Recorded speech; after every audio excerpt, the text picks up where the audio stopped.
Alors, le premier device le premier appareil de ces mobiles, smartphone, du premier semestre introduit en France. Donc celui-là, il s'appelle M900.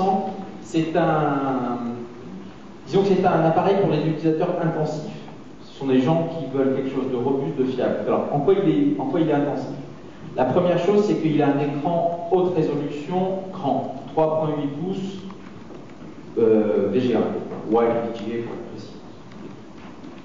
Il a un clavier, évidemment, à la même échelle, qui est optimisé. Alors, je ne sais pas si vous savez ça, mais de par le monde, en ce moment, les opérateurs cherchent le clavier magique.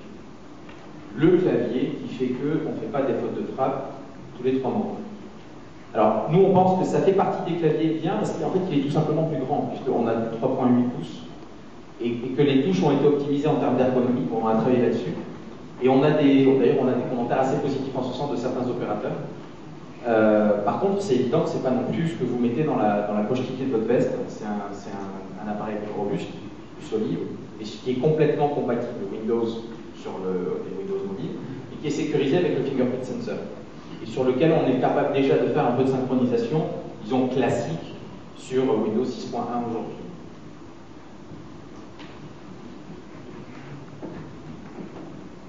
Alors, je vais vous parler de la distribution juste après dans deux slides, c'est pour ça que je ne l'évoque pas maintenant. Le prix retail recommandé de ce device avant hors abonnement, c'est 499 €.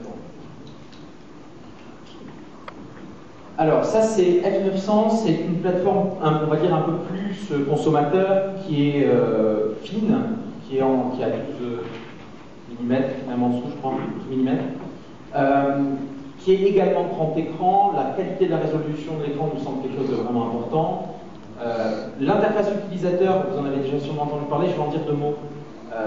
On s'est focalisé sur les 5 à 10 applications les plus utilisées. Et on s'est dit, ça fait du sens de les mettre, d'en mettre d'abord 2 par page et directement accessibles. Donc là, je vais faire un fast forward, juste une minute, voilà. Donc en fait, là, c'est réparti sur 2 écrans, mais en fait, évidemment, sur un écran de ce type-là, vous pouvez les étaler sur les 3 pages. Et donc les fonctions clés, c'est quoi? C'est les messages type SMS, c'est les emails, la téléphonie, c'est des choses, des gadgets amusants du type regardez le temps qu'il fait à Rio ou à Vesoul, suivant votre préférence. Et puis c'est une interface fluide au doigt. L'intérêt de ça, c'est quand vous mettez 2 à 3 widgets par page, c'est qu'en fait il n'y a pas de confusion. Finalement, avoir 2-3 choses à regarder sur un écran, aussi grand soit l'écran pour un smartphone, ça reste la bonne approche à notre avis. Et l'immédiateté, le fait de pouvoir appuyer directement sur ce que vous recherchez, communiquer pour l'essentiel. En 2 mots, ça c'est l'adresse book, ça c'est le lecteur de MP3, ça c'est un petit gadget sur le temps qu'il fait, et puis ça c'est le clavier. Alors pour le coup, lui, c'est le clavier virtuel, dont les touches sont plus larges et plus largement espacées quand on est dans un format 3.8 que sur d'autres devices. Et donc là encore, on évite au moins certaines fautes de frappe quand on est sur des claviers virtuels. En gros, on pense que c'est une bonne plateforme pour faire de l'internet, du browsing, parce qu'on a un confort de navigation et d'écran qui sont là. Et c'est un produit qui va... c'est un produit qui va démarrer à 449 € au lancement au mois de mai. Ça, c'est un produit plus grand public, on va dire, plus milieu de gamme, plus classique aussi dans la taille, dans les formes facteurs. 2.8, VGA, tout est tactile bien évidemment, la même interface utilisateur et puis un lien vers soit une solution de navigation qui serait achetée par ailleurs, soit vers des solutions disponibles sur Internet, si vous voyez ce que je veux dire. Donc on a embarqué dans l'ensemble de ces devices des solutions qui viennent de Google en l'occurrence, sur le search, YouTube, toute la suite G-Search, c'est-à-dire en fait de RSS Feed, calendrier, et puis donc ça c'est systématique sur l'ensemble des devices que je vous ai présentés. Ça c'est le premier produit qui est déjà disponible. C'est le premier smartphone Windows Mobile qui est dual SIM. Il n'est pas dual talk, malheureusement, pour des questions de technologie pour l'instant, mais ça pourra se régler dans le temps. Il permet de gérer de façon simple différents numéros. C'est-à-dire que quand vous en avez assez de vous trimballer avec deux appareils, c'est une bonne solution. Pour les frontaliers, pour les gens qui voyagent beaucoup, ça évite des frais de roaming importants. Il est évident que ce n'est pas un produit qu'on vend aux opérateurs, c'est un produit qu'on vend plutôt à la distribution, mais qui a un marché qui est pertinent. Et puis il a un autre intérêt, c'est que c'est un produit qui est robuste ou complet, c'est-à-dire qu'il est très équipé technologiquement, il a la suite Office. Donc encore une fois, si on veut se simplifier la vie, c'est peut-être une bonne solution, en tout cas pour un certain nombre d'utilisateurs. Voilà, vous allez trouver ces premiers produits dans un premier temps. Donc là, je vous parle du premier semestre. Il est évident qu'au moment où je vous parle, on est en négociation, ou on est en finalisation de négociation, tant dans d'autres canaux de distribution qu'auprès des opérateurs français. On parle à l'ensemble des opérateurs français. On se parle bien, on s'entend bien, ça avance bien. Mais pour vous en dire plus, il faudra un peu plus de temps.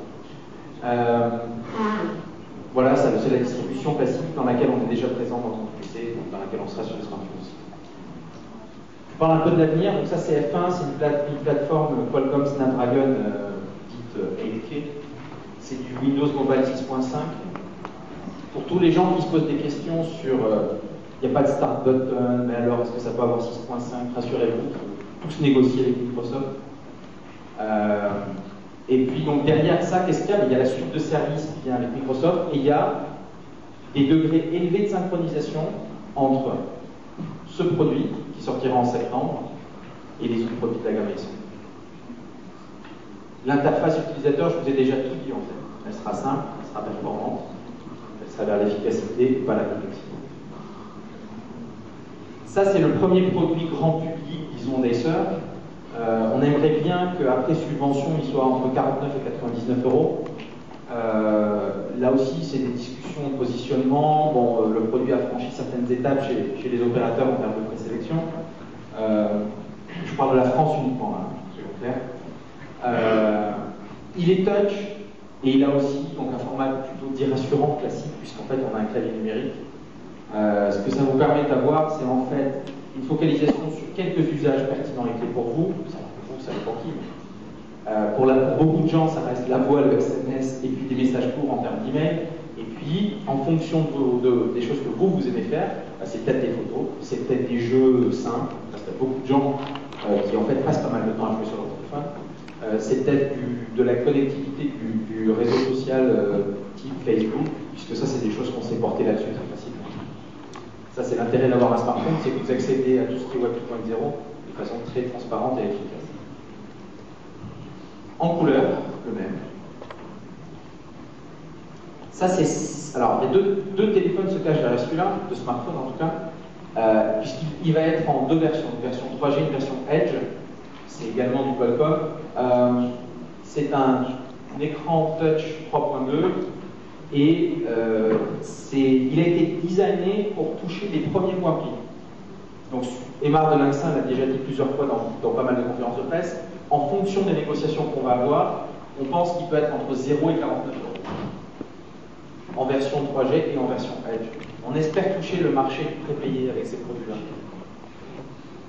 Et franchement, pour en avoir discuté avec nos partenaires, il n'y a pas beaucoup de monde qui auront ces points prix-là. Donc maintenant, c'est à nous de le réussir et à nous de le faire fonctionner également auprès des consommateurs. Et en tout cas, dans la démarche et dans la stratégie de positionnement, on veut vraiment rentrer dans le marché grand public, dans le mass market pour employer un terme anglais. Et on a une stratégie très claire là-dessus, et c'est ce qu'on va pousser. Voilà, une variation de couleur. Je vous ai tout dit sur les produits. Il y aura 3 nouveaux produits qui seront annoncés, qui seront des produits innovants. On travaille d'arrache-pied sur ça, sur le fait de les mettre dans le marché, sur le fait de communiquer dessus. Donc attendez-vous à d'autres nouvelles de notre part.